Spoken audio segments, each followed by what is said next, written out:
ብዙዎች አንድን ህንጻ ሲያዩ የሚመለከቱት የወጣበትን ወጪ፣ የተገነባበትን ብረትና ሲሚንቶ እንዲሁም ስፋቱን ይመለከታሉ። እውነተኛ ህንጻን የሚያውቁ ሰዎች የሚያዩበት መነጽር ግን እጅግ ይለያል። ዛሬ አንድን ንብረት የምንገምትበትን እውነተኛ ግመታ ዘዴ የምንመለከትበት ነው። ይህ የግመታ ዘዴ ገቢን መሰረት ያደረገ የግመታ ዘዴ ይባላል። ወይም ደግሞ ኢንካም አፕሮች ብላችሁ መውሰድ ትችላላችሁ። እርግጥ ነው አንድን ንብረት በገበያ ንጽጽር ሆነ በግንባታው ወጪ ልንለካው እንችላለን። ነገር ግን ዛሬ ንብረቱ ገቢ የሚያመነጭ ከሆነ ገቢን መሰረት ያደረገ የግመታ ዘዴ እንመለከታለን። በዚህ ቪዲዮ በከተማ መሃልና በከተማ ዳር ላይ ተመሳሳይ ህንፃ የሆኑ ተመሳሳይ ወርሃዊ እና ዓመታዊ ገቢ ያላቸው እንዴት አድርገን የቤቱን ወይም የህንፃውን ተመን እናውቃለን? አብራችሁን ከተከታተላችሁ ገቢን መሰረት ያደረገ የግመታ ዘዴ ወይም ኢንካም አፕሮች እንዴት ካልኩሌት እንደሚደረግም አብረን እንመለከታለን። ያላችሁት ኤርሚዝ ኢትዮጵያ ላይ ነው። ሼር እንድታረጉ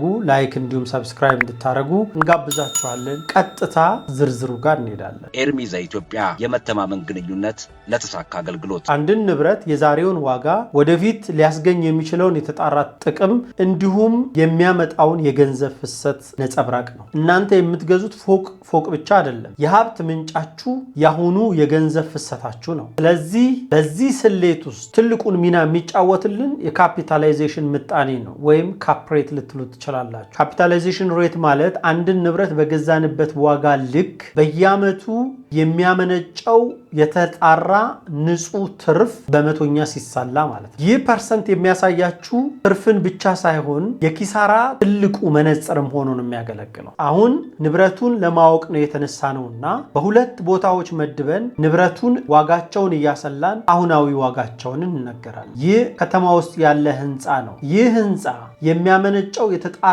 ትርፍ 2 ሚሊዮን ብር ነው። የተጣራ ትርፍ ለማግኘት ከላዩ ላይ የግብር ትቀንሳላችሁ፣ የሥራ ማስኬጃ ትቀንሳላችሁ፣ የጥበቃ ካለ ትቀንሳላችሁ። የተጣራ ዓመታዊ ትርፍ 2 ሚሊዮን ብር ነው ብለን እንውሰድ። ይህ 2 ሚሊዮን ብር ምንድነው? ኔት ኦፕሬቲንግ ኢንካም ነው ወይ ደግሞ የተጣራ ትርፋችሁ ነው። የምንፈልገው ንብረቱን ነው። ስለዚህ ከታች ቅድም ካፕሬት እያልን የካፒታላይዜሽን ምጣኔ እያልን የምናወራው በአካባቢ ባለ ጥናት የሚገኝ ፐርሰንቴጅ ነው። ይህ ከተማ ውስጥ ያለን እንደውኛ በ8% እንውሰደውና 8% የጥናቱ ካፒታላይዜሽን ሬት ወደ ታች ዝቅ ሲል ፐርሰንቱ ሲያንስ ሪስካችሁ ወይም ተጋላጭነታችሁ ይቀንሳል። ከፍ ሲል ተጋላጭ ትሆናላችሁ። በምን ተጋላጭ ትሆናላችሁ የሚለውን ነግራችኋለሁ። አሁን ግን ከተማ መሃል ያለ 2 ሚሊዮን ብር የተጣራ ትርፍ የሚያተርፍ ካፕሬቱ 8% የሆነ ካልኩሌት እናደርገዋል። ንብረታችሁ እኩል ይሆናል ኔት ኦፕሬቲንግ ኢንካም የተጣራ ትርፋችሁ ከታች ካፕሬታችሁ። ሁለቱን ስታካፍሉት ቀጥታ የሚመጣላችሁ 2 ሚሊዮን ሲካፈል 0.08 ይሆናል 25 ሚሊዮን ብር እዚህ ይመጣላችኋል። ይህ ማለት ንብረቱ 25 ሚሊዮን ብር ነው ማለት። ገቢን መሰረት አድርገን ቤቱን ወይም ህንፃውን ስለገመት ነው። ይህ ግምት በ8% ስሌት እናንተ በ12.5 ዓመት ንብረቱን ያወጣችሁትን ወጪ ትመልሳላችሁ ተብሎ ሊሰላ ይችላል። ሁለተኛው የምንገምተው ህንፃ አዲስ አበባ ዳር ላይ ቢሆን ከዛ በኋላ የካፕሬቱ ግን 16 ቢሆን ወይም ሪስኩ 16 ለምን ሪስክ በምን ምክንያት ነው የሚሰላው የሚለው ልንገራችሁ። አንደኛ አሁናዊ የተከራየ ሳይሆን አካባቢው ላይ ተከራዮች የሚወጡ ከሆነ ብዙ ጊዜ ክፍት ቤት አይሆንም ወይ፣ የተከራይ ችግር የለም ወይ የሚለው ጥናት ለዚህ ለካፕሬቱ አስተዋጽኦ ያደርጋል። ሌላው መሰረተ ልማት፣ እዛ አካባቢ ያለው መሰረተ ልማት ወይ ይነካካል ወይስ መሰረተ ልማቱ አልደረሰም። የኢኮኖሚውና የገበያው መዋዠቅ፣ ይሄ እንግዲህ ከተማው ላይም ዳር ላይም ይሰራል። ግን አፌክትድ ባህል የሚሆነው ማን ነው? በጥናቱ መሰረት የህንፃው ዕድሜ ምን ያህል ረጅም ዓመት የቆየ ህንፃ ከሆነ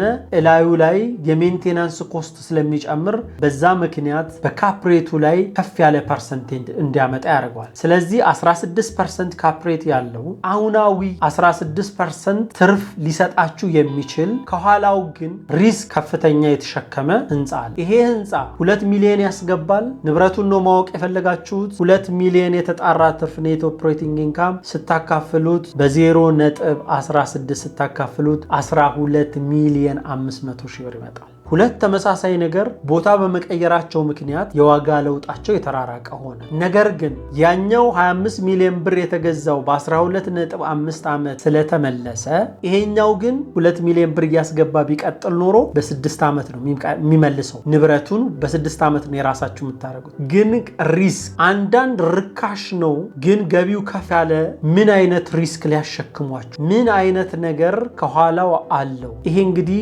ጥናቱ ይሄን ነው የሚነግራችሁ። የዛሬን ሳይሆን ነገ ወዴት ነው የሚያመጣችሁ ይሄ ነገር። ነገ የት ነው የምትደርሱ? ነገ ምንድነው የሚሆነው ንብረታችሁ ሲገመት? ነገን ስታስቡ ስታሰሉ አውዱን ስታዩ የምታገኙት ውጤት እንደዚህ ይሆናል። ቆይታችሁ ከኛ ጋር እስካሁን ስለሆነ እጅግ እያመሰገንኳችሁ ቪዲዮዎቼን ላይክ እና ሼር እና ሰብስክራይብ እንድታደርጉ እየጋበዝኳችሁ እነዚህ የተመለከታችሁት ገቢን መሰረት ያደረገ የግመታ ዘዴ ሁለት የሚቀሩ አንደኛው ተነጻጻሪ ነው፣ ሁለተኛ ደግሞ የግንባታውን ወጪ መሰረት ያደረገ ካልኩሌሽን አለው። እነሱን ቪዲዮዎች እንድሰራ ድጋፍ ያደርግ ዘንድ ቪዲዮውን ላይክ አሁንም እንዲሁም ደግሞ ቪዲዮ ይሰራ ብላችሁ በኮሜንት እንድጽፉልኝ በፍቅር ጋብዛችኋለሁ። ቀናችሁ ሌሊታችሁ ይባረክ።